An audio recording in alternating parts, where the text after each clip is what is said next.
अस्सलाम वालेकुम मेरे भाइयों, दोस्तों, बुज़ुर्गों और बहनों। बहुत दिन के बाद आपके खिदमत में हाजिर हुआ हूँ और इमरजेंसी की वजह से आया हूँ।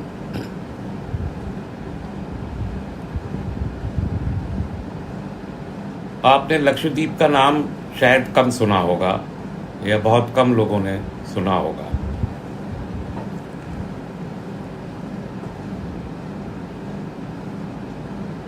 लक्षद्वीप एक बहुत छोटी सी यूनियन टेरिटरी है इंडिया की, जो हमारे मुल्क के साउथ में बिल्कुल समंदर के बीच में एक जजीरा है। और ये केरल से कोई 250 किलोमीटर के फासले पे है। 220 किलोमीटर एग्जैक्टली कोचीन से है और 250 किलोमीटर जो कर्नाटक का साउथ डिस्ट्रिक्ट है, जिसे दक्षिण कर्नाटका या मैंगलोर कहते हैं, वहाँ से भी 250 किलोमीटर समंदर से गुजर के जाना पड़ता है शिप वगैरह के ज़रिए, या हवाई जहाज़ से जाना पड़ता है। मुख्तलिफ जगहों से हवाई सर्विसेज हैं। ये लक्षद्वीप एक्चुअली छोटे छोटे जजीरों का एक मजमुआ है। तकरीबन 36 जजीरे हैं जो समंदर के बीचों बीच 38 किलोमीटर के दायरे में फैले हुए हैं। और इन जजीरों की कुल आबादी 36 जजीरों में से सिर्फ 10 जजीरे हैं जिन पर आबादी है। उन 10 जजीरों में से भी 2 जजीरे हैं जिन पर ज़्यादा आबादी है। बाकी 8 जजीरों पे थोड़ी सी आबादी, थोड़ी थोड़ी आबादियां हैं। कर्रावती मेन सिटी है और मेन जजीरा है जहां ज़्यादा आबादी है, और वही इसका डिस्ट्रिक्ट सेंटर भी है। इसको एक डिस्ट्रिक्ट और 10 सब डिवीज़न है, चूँकि 10 जजीरों पे आबादी है। बाकी 26 जजीरे अभी गैर आबाद हैं और उनको भी एक जजीरे से दूसरी जजीरे जाने में बीच में पहाड़ी और पानी समंदर पड़ता है, तो परेशानी है वहाँ पहुँचने में, इसलिए वो आबाद नहीं है। ये जो कुल आबादी है वहाँ की, यानी इन 10 जजीरों की कुल आबादी 2011 के सेंसस के मुताबिक तकरीबन 64,000 की थी। अब 10 साल हो चुके, 2021 है, तो ये 66% के हिसाब से वहाँ आबादी बढ़ती है। तो अब वो 4-5 हज़ार की आबादी बढ़ के अभी 70,000 से ज़्यादा नहीं है, हार्डली 69,000 ये आबादी है। और ये 69,000 की जो आबादी है, तकरीबन और 98% आबादी, 98%, रिमेंबर 98% पॉपुलेशन मुसलमान है, सबके सब मुसलमान हैं। और 2% कुछ गवर्नमेंट जॉब वाले करने वाले लोग हैं, कुछ यूनिवर्सिटी के लोग हैं, कुछ डॉक्टर्स हैं, उन सब की आबादी है जो नॉन मुस्लिम आबादी है, जिसमें हिंदूज़ भी हैं, क्रिश्चियंस भी हैं, कुछ सिख्स भी हैं, कुछ जैनी भी हैं, थोड़े थोड़े ये सब हैं। बहुत पीसफुल है।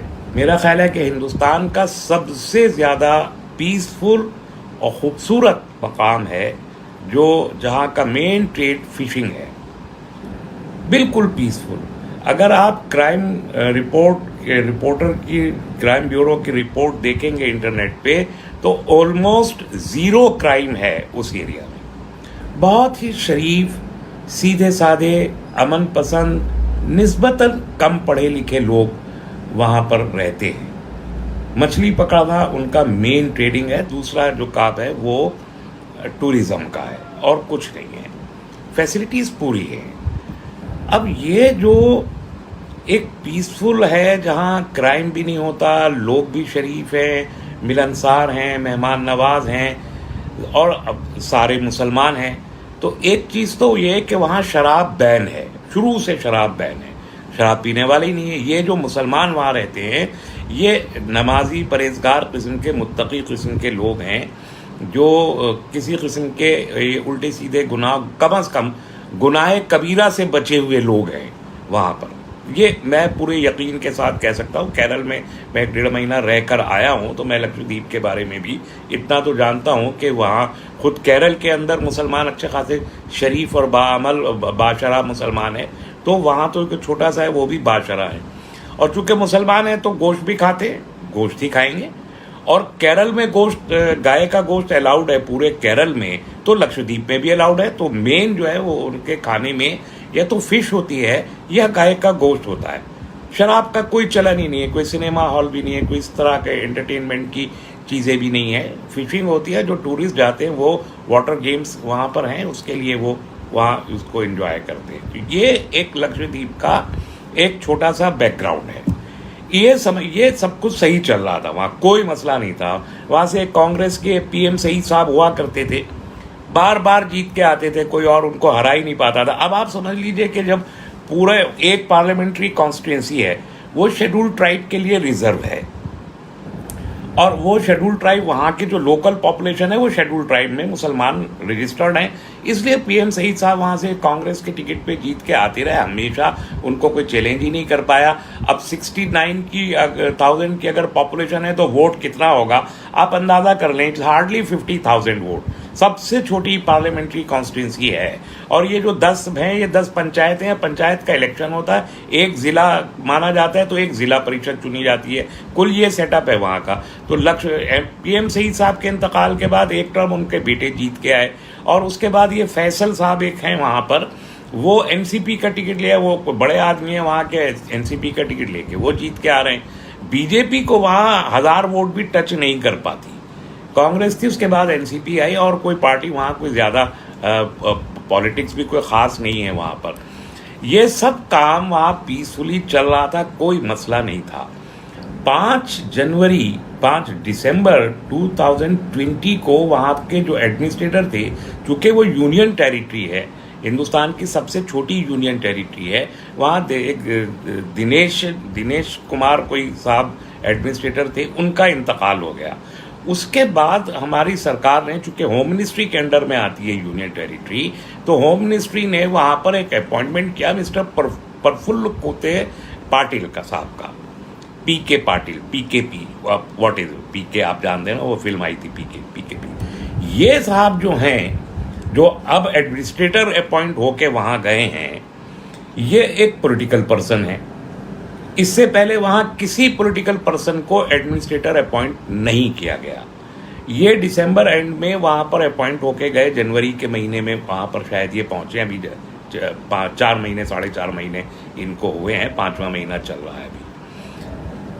ये बीजेपी के बड़े चहीते इंसान हैं और मोदी जी के बहुत ही क्लोज कॉन्फिडेंट हैं। ये हैं गुजराती दरअसल। अब गुजराती हैं तो तमाम कैरेक्टरिस्टिक्स इनके आप समझ लें कि गुजराती भाजपाई अगर हैं तो इनका पूरा कैरेक्टर समझा जा सकता है बहुत आसानी से। उस पे सोने पे सुहागा, ये वहाँ के होम मिनिस्टर भी रहे हैं गुजरात के। तो अब गुजरात का होम मिनिस्टर क्या क्या करता होगा तो आप अंदाज़ा कर सकते हैं, मुझे कुछ कहने की ज़रूरत नहीं है। माइंडसेट क्या होगा इसका भी अंदाज़ा किया जा सकता है। जब इनकी मिनिस्ट्री वहाँ ख़त्म हो गई तो इनको वहाँ दमन एंड दीव, जो बराबर में एक और यूनियन टेरिटरी है, वहाँ का इनको एडमिनिस्ट्रेटर बना दिया गया था। अब इनको वहाँ लक्षद्वीप में भेज दिया गया। तो इन साहब ने वहाँ जाते ही क्या हरकत करी कि एक जितना वहाँ पर शराब बैन थी, पहले जाके इन्होंने शराब के लाइसेंस बांटने शुरू कर दिए, शराब का बैन ख़त्म कर दिया। अरे भाई, जब वहाँ शराब पीने वाले लोग नहीं हैं तो आपने वहाँ पे शराब क्यों खोल दी? उस पर लोगों की भवें तनी कि साहब आपने शराब क्यों खोली? अरे भैया, आप गुजरात से आते हैं? गांधी जी का स्टेट है, पटेल साहब का स्टेट है। गुजरात में शराब बंदी है, दसियों साल से, शुरू से ही ड्राई स्टेट माना जाता है गुजरात को, जहाँ शराब के किसी भी किस्म के कारोबार पे पाबंदी है। अब यूं तो ब्लैक मार्केटियर तो हमारे मुल्क में भरे पड़े हैं, कोविड में ब्लैक मार्केटिंग को नहीं छोड़ते तो वहाँ शराब की ब्लैक मार्केटिंग भला क्यों ना कर रहे होंगे, वो ब्लैक मार्केट करके कुछ भी करते हो अलग बात है। बट ऑफिशियली गुजरात में शराब बंद है। तो भाई, आपको इतना शराब का शौक है अगर, तो जाके गुजरात में खोल दीजिए ना। भाई, गांधी जी शराब नहीं पीते थे, ये बात सही है, लेकिन गांधी जी के मानने वाले क्या शराब नहीं पीते? मैक्सिमम गांधी जी के मानने वाले तो शराब पीते हैं? ज्यादातर गांधी के मानने वाले शराबी हैं। तो जाइए गुजरात में खोल दीजिए, आप में अगर दम है, इतना शराब से इश्क है आपको, तो आप जाके गुजरात में शराब को क्यों नहीं खोल देते? भी बिहार ने शराबबंदी नाफिज करी है पिछले टर्म में अपने नीतीश कुमार ने, वहां भी आपकी सरकार, आप सरकार में पार्टनर है भारतीय जनता पार्टी, अभी भी आप वहां पार्टनर हैं। नीतीश कुमार के गले पे अंगूठा रख के शराब खुलवाइए ना बिहार में। अब गुजरात में आप खुलवा नहीं सकते, बिहार में आप खुलवा नहीं सकते, दूसरी स्टेट्स कंसीडर कर रही हैं शराबबंदी को अपने अपने अपनी अपनी रियासतों में। आपने किस बुनियाद पर वहां पर खोल दी साहब? कोई रीजन देंगे आप पटेल साहब? कोई रीजन है आपके पास कि आप ये बता सकें कि साहब वहां पे शराब हमने इसलिए खोली है? जब 98% पॉपुलेशन वहां शराब नहीं पीती तो आप शराब क्यों खोल रहे हैं? एक बात। दूसरा हरकत आपने क्या करी वहां जाके, अभी आपने एक लक्षद्वीप रेगुलेशन 2021 का एक नोटिफिकेशन किया है। उस नोटिफिकेशन में बहुत खतरनाक बातें कही, वो मैं आपको एक एक करके बताता जाता हूं। दूसरा आपने काम क्या किया उस नोटिफिकेशन में, एक अलग से नोटिफिकेशन लाए बीफ बैन का। अब जो 98% पॉपुलेशन बीफ खाती है, उसके पड़ोस में केरल में बीफ पूरी की पूरी स्टेट में अलाउड है, सब लोग वहां पर गाय खाते हैं। तो आपने आखिर किस बुनियाद पर लक्षद्वीप में बीफ बैन किया है? कोई रीजन देंगे? कोई सब्सटेंशिएटिव एविडेंस देंगे आप इसका कि आपने किस बुनियाद पे, किस शिकायत की बुनियाद पे, किस खतरे की बुनियाद पे वहां पर गाय के ऊपर पाबंदी लगाई है? और न सिर्फ पाबंदी लगाई है बल्कि आपने गाय काटना, गाय बेचना, गाय का गोश्त रखना, गाय का गोश्त खाना, किसी भी सूरत में गाय का, बछड़े का, बैल का, कोई भी जानवर का कारोबार करना और फर्दर किसी और जानवर को काटने के लिए एडमिनिस्ट्रेशन से परमिशन लेना, और जो ये न माने उसको उम्र कैद की सजा है। ये नए प्रोविजन में उम्र कैद की सजा है। पटेल साहब, गोवा में आप ही की पार्टी की सरकार है, जाइए ना गोवा में बैन करके बताइए मुझे, तो मैं आप जानूं कि आप कितने बड़े बहादुर हैं। पूरे गोवा में, और वहां तो मुस्लिम पॉपुलेशन भी सिर्फ 2% है गोवा में, 98% तो क्रिश्चियन और हिंदू रहते हैं। वहां पर आप गाय कटवाएंगे, आपको कोई प्रॉब्लम नहीं है। आपके किरण रिजिजू साहब आपके सेंटर में बैठे हुए MOS जो है वो ऐलान करेंगे मैं गाय खाता हूं, आपको कोई प्रॉब्लम नहीं है। नॉर्थ ईस्ट की स्टेट में अब आपके सारी रियासतें आपकी सरकार से चल रही हैं। असम में आपकी सरकार है, असम के बाहर त्रिपुरा में आपकी सरकार है, नागालैंड में जो है वो आपके ताउन से चल रही है, मणिपुर में आपके ताउन से चला है। जरूरत है तो जाके बैन कीजिए गाय को वहां पूरे के पूरे नॉर्थ ईस्ट में। जाइए बंगाल में आपका गवर्नर बैठा हुआ है, मुझे बैन करके बताइए।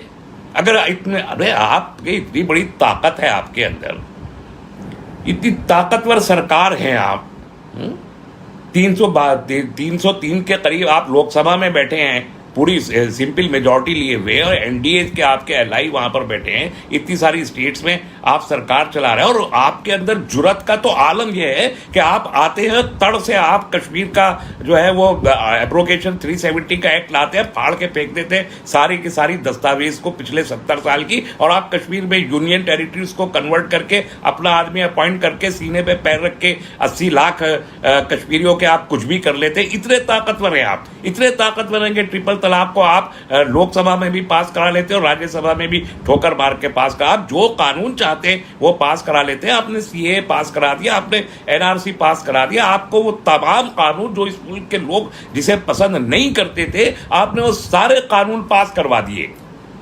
बहुत ताकतवर हैं आप, जो बोले उसको आप उठा के जेल में डाल देते हैं। एक आदमी अगर फेसबुक पे फलस्तीन की पोस्टर डाल दे तो आप उसे उठा के जेल में डाल देते हैं। इतने ताकतवर हैं आप। आपकी ताकत का पूरा मुजाहरा कोविड में सारी दुनिया देख रही है।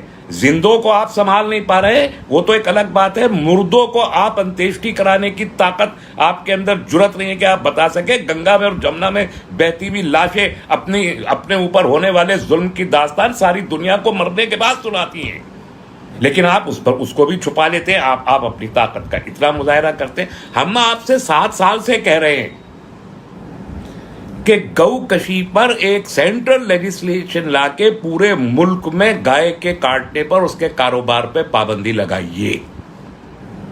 7 साल से कह रहे हैं। है जुर्रत आप में? क्यों नहीं लगाई आपने? लगा के बताइए मुझे। मैं फिर कह रहा हूं, फिर चैलेंज कर रहा हूं मैं मोदी जी की सरकार को, आपके अंदर जुर्रत है तो बीफ बैन कीजिए, पूरे मुल्क में कीजिए, ब्लैंकेट बैन कीजिए, करके बताइए हमको। अब 70,000 लोगों के खुराक पे आप लात मार रहे हैं जस्ट बिकॉज वो एक यूनियन टेरिटरी है, और आप उस पर एडमिनिस्ट्रेटर अपॉइंट करने का राइट रखते हैं। तो आपने बीफ बैन करके उम्र कैद जैसी सख्त सजा उसके लिए इंपोज कर दी। कोई रीजन दीजिए बीफ बैन करने का, एक रीजन बताइए कि इसलिए आपने बीफ बैन किया, इस कंप्लेंट पे किया। नहीं बता सकते। दो बातें हो गई, तीसरी पे आ जाइए। आपने वहां गुंडा एक्ट लागू कर दिया कि यहां पर जितने लोग हैं उनको हम क्लासिफाई करेंगे कि ये बैडमैन है, ये गुडमैन है, ये गुंडा है और ये मवाली है और ये फला। अरे भैया, आप जाके खुद ही क्राइम के वहां का स्टैटिस्टिक्स पढ़िए। 0 क्राइम यूनियन टेरिटरी है इंडिया की। वहां गुंडा एक्ट लगा के आप डिप्लॉयमेंट कर रहे हैं, वहां पर एक्स्ट्रा फोर्सेस का पावर दे रहे हैं। आप वहां के ऑफिसर्स को, पुलिस को और किसी भी ऑफिसर को के उठा के जेल में डाल दीजिए और एनएसए लगा दीजिए, उसके ऊपर एनएसए लगा दीजिए।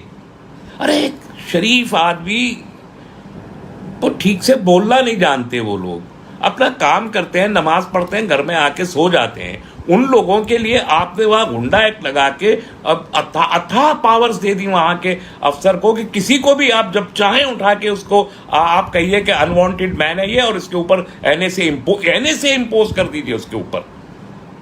रीजन दीजिए मुझे, यूपी में करके बताइए ना।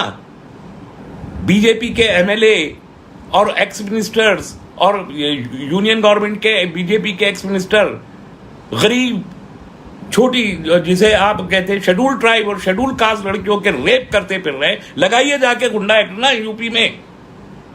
देखिए आप कितने ताकतवर हैं। वहां नहीं लगा आपसे, आपने जाके वहां गुंडा एक्ट लगा दिया और उसको आप पुलिस स्टेट में कन्वर्ट करना चाहते। 70,000 की इतनी पीस लविंग कम्युनिटी को के वो जस्ट आप इसलिए कर रहे हैं कि वो मुसलमान है और कोई बोलेगा नहीं, और आप जो जी चाहेगा आप करते रहेंगे।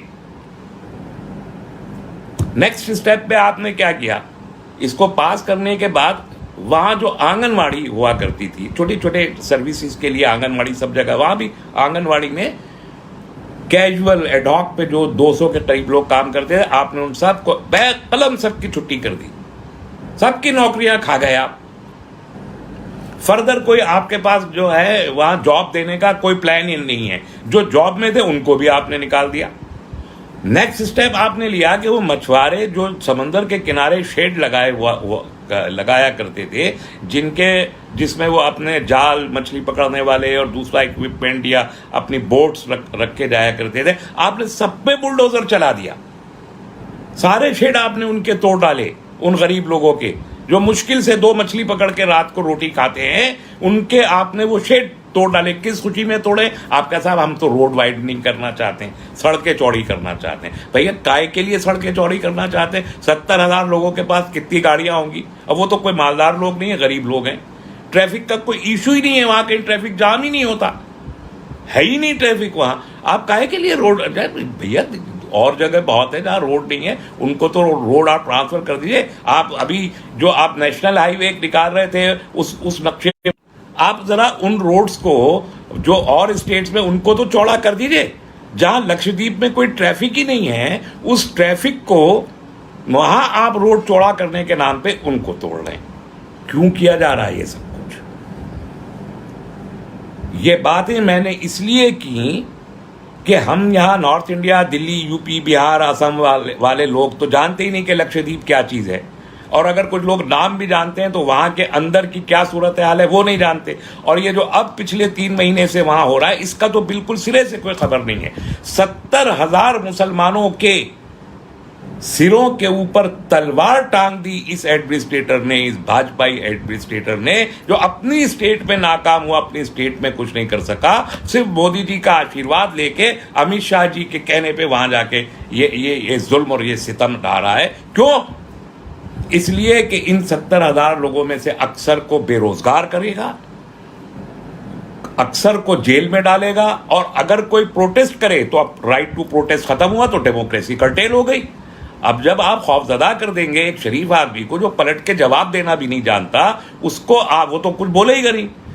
तो जो डेमोक्रेटिक प्रोसेस है वो आप खत्म करके राइट टू प्रोटेस्ट भी आपने खत्म कर दिया। वो उन लोगों ने सीए एनआरसी के खिलाफ प्रोटेस्ट में लक्षद्वीप भी शरीक हुआ था। तो जिन लोगों ने उसमें पार्टिसिपेट किया था उनको आइडेंटिफाई करके उनको भी जेल में डाल दिया है ऑलरेडी, उनको तो जेल में डाल ही दिया है, और नए लोगों को आप वहां जाके बसाना चाहते हैं। तो आपसे हजम नहीं हो रहा कि आप एक पॉपुलेशन जो मुसलमानों की है और वहाँ पर जो 3% 2% जो भी गैर मुस्लिम बरादरान रहते हैं उनको तो कोई तकलीफ नहीं है। वहाँ पर तो उन्होंने कोई शिकायत कभी किसी की नहीं है, वो भी उतने ही अमन से रहते हैं जितने अमन से रहते हैं।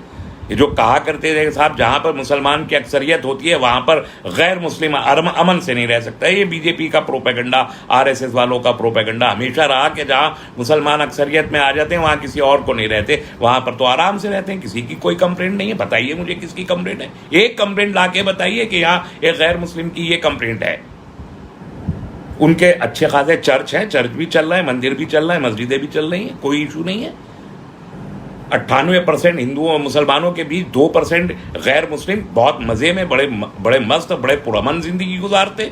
फिर आप ये सब कुछ, जाहिर है आप उस डेमोग्राफी को चेंज करना चाहते हैं। और चेंज क्यों करना चाहते हैं, एक चीज जो मुझे अभी और कंफर्म करनी है, कंफर्म हुई नहीं, मुझे केरल में वहीं के लोगों ने बताया जो लक्षद्वीप के मामलों में डील करते हैं कि जनाब होम मिनिस्टर साहब के साहिबजादे बादशाह सलामत के शहजादे ने अडानी साहब के साथ मिलके वहाँ के कुछ जो जजीरे अभी खाली पड़े हैं और कुछ ये जो मेन एयरपोर्ट के आसपास के जजीरे हैं इन जजीरों की जमीनों को 100 साल के लीज पे ले लिया है और वहाँ ये टूरिज्म की इंडस्ट्री लगाना चाहते हैं।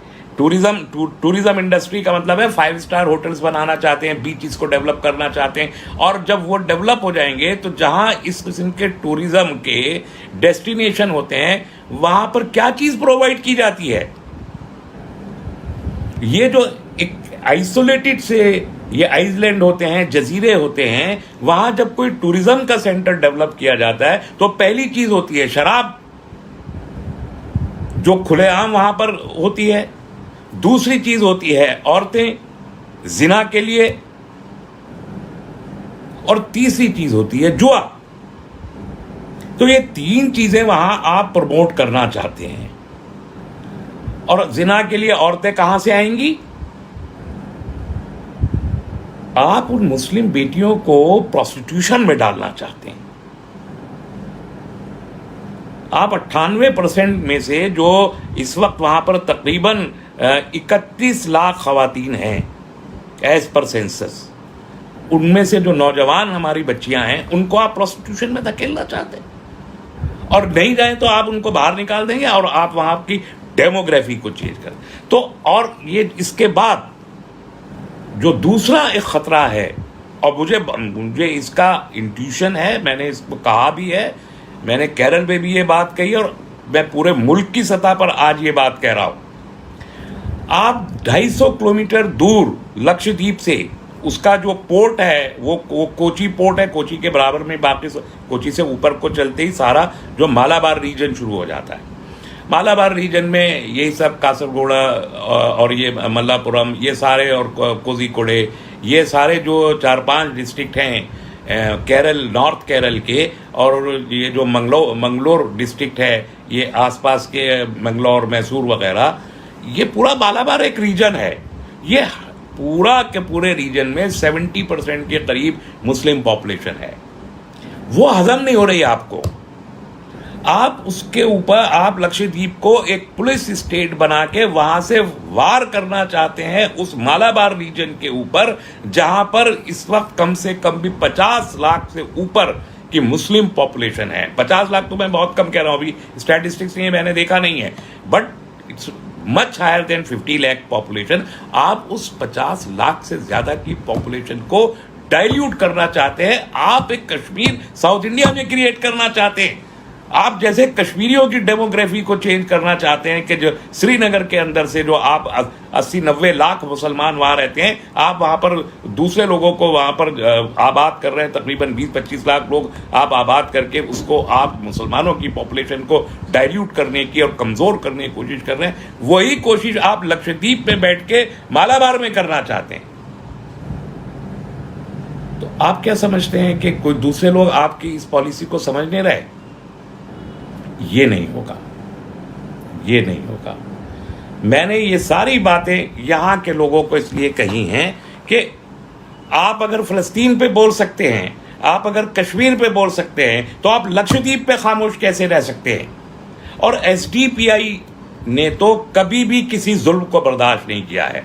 ये हमारी तारीख है, ये हमारी रिवायत है कि हमने जुल्म के खिलाफ पहली आवाज इस मुल्क में अगर किसी ने उठाई है तो एसडीपीआई ने उठाई है। यह हमारी तारीख है, यह हमारी रिवायत है और यह हमारा डेडिकेशन है, यह हमारा कमिटमेंट है।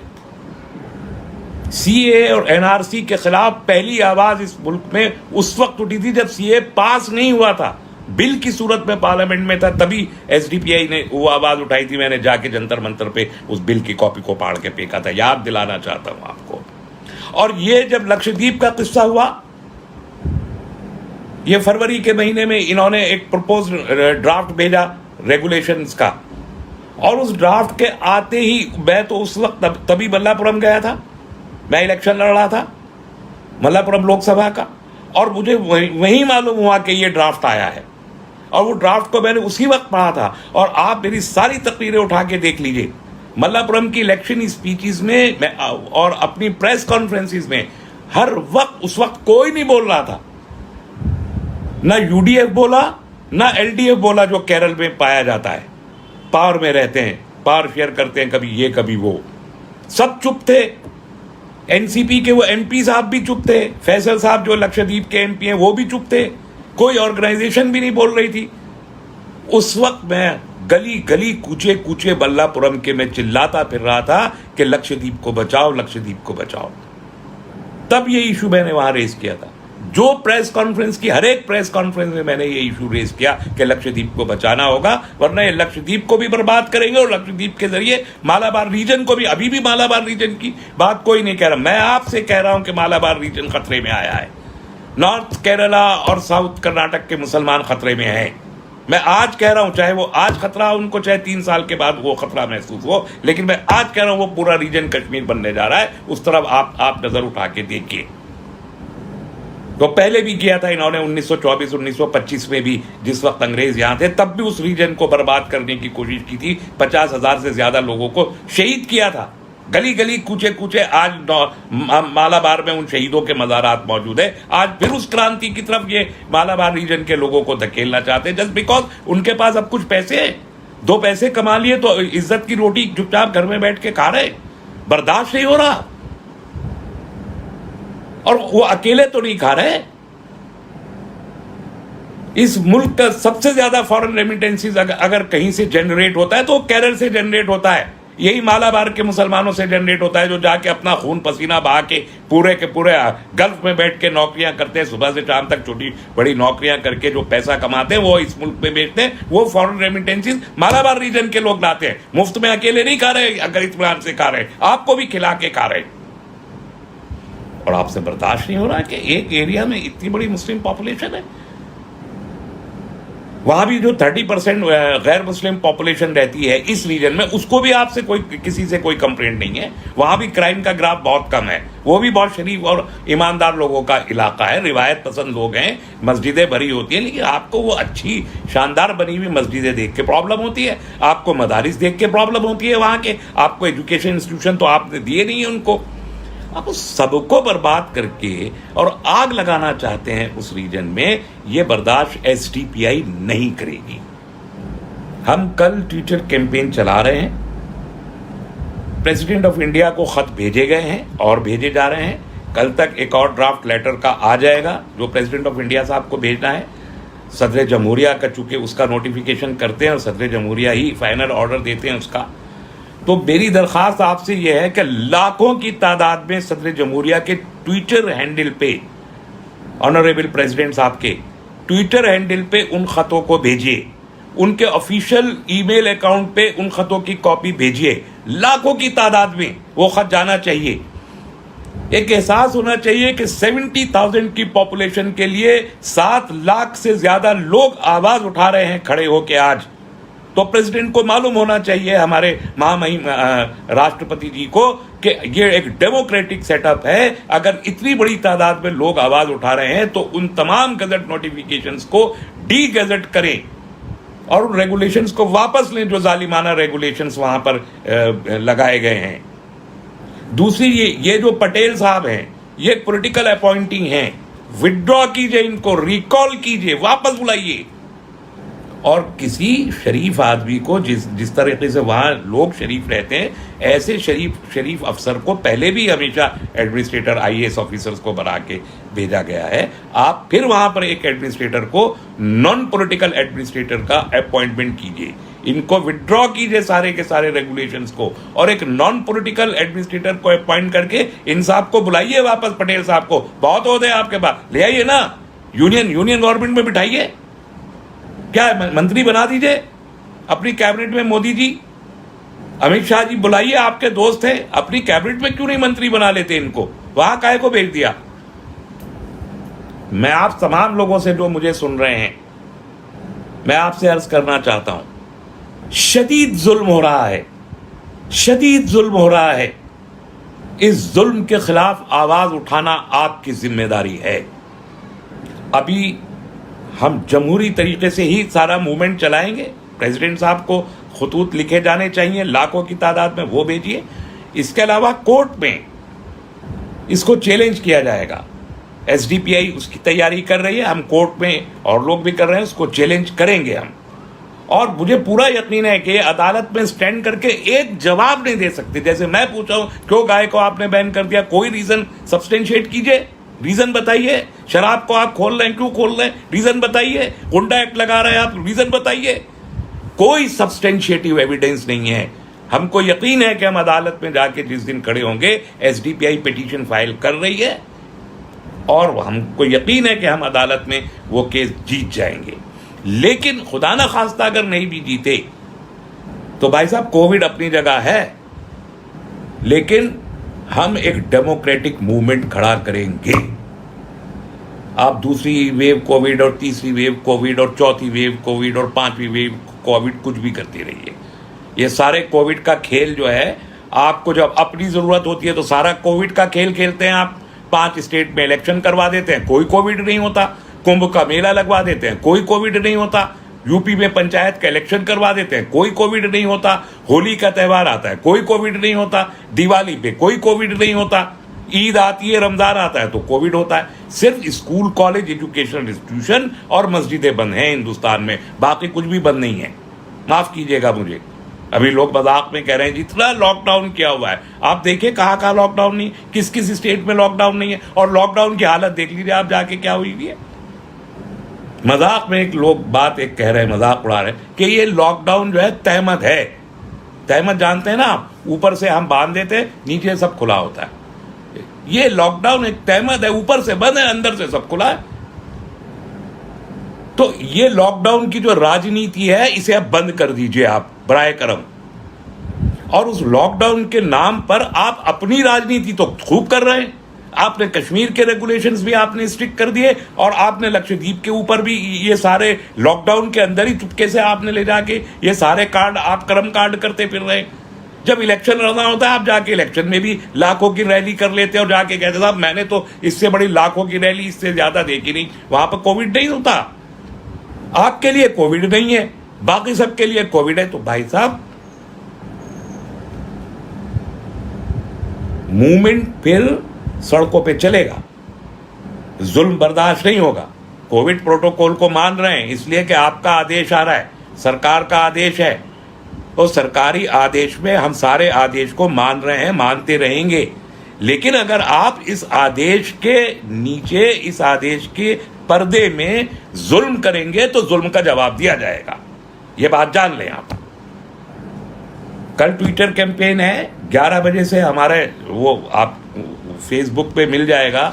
11 बजे से ट्विटर कैंपेन है इसके खिलाफ, पहले से भी चल रहा है।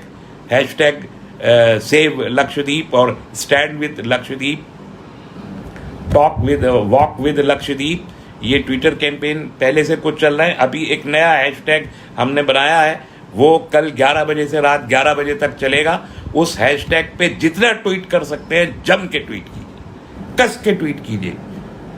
वो अभी थोड़ी देर में मैं फेसबुक पे डाल दूंगा कि वो हैशटैग क्या है, उसे देख लीजिएगा। और ये शेयर कीजिए, चूँकि ये इन्फॉर्मेशन कम है, आप शेयर करते हैं, बहुत ज़्यादा शेयर करते हैं, बहुत शुक्रिया आपका।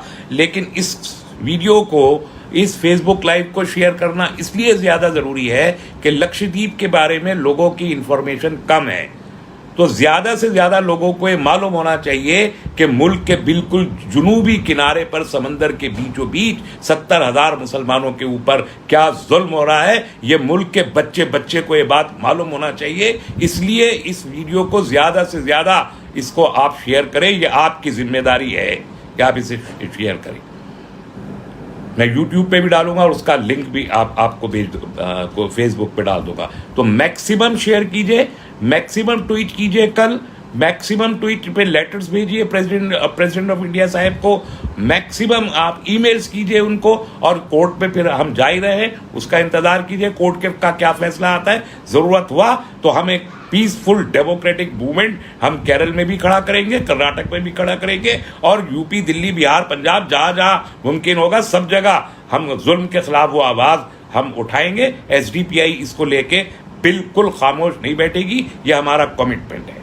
और मैं आप तमाम नाजरीन से जो भी मुझे इस वक्त यहाँ सुन रहे हैं या जो इसके बाद सुनेंगे शेयरिंग में, उन सब से मेरी दरख्वास्त है कि आप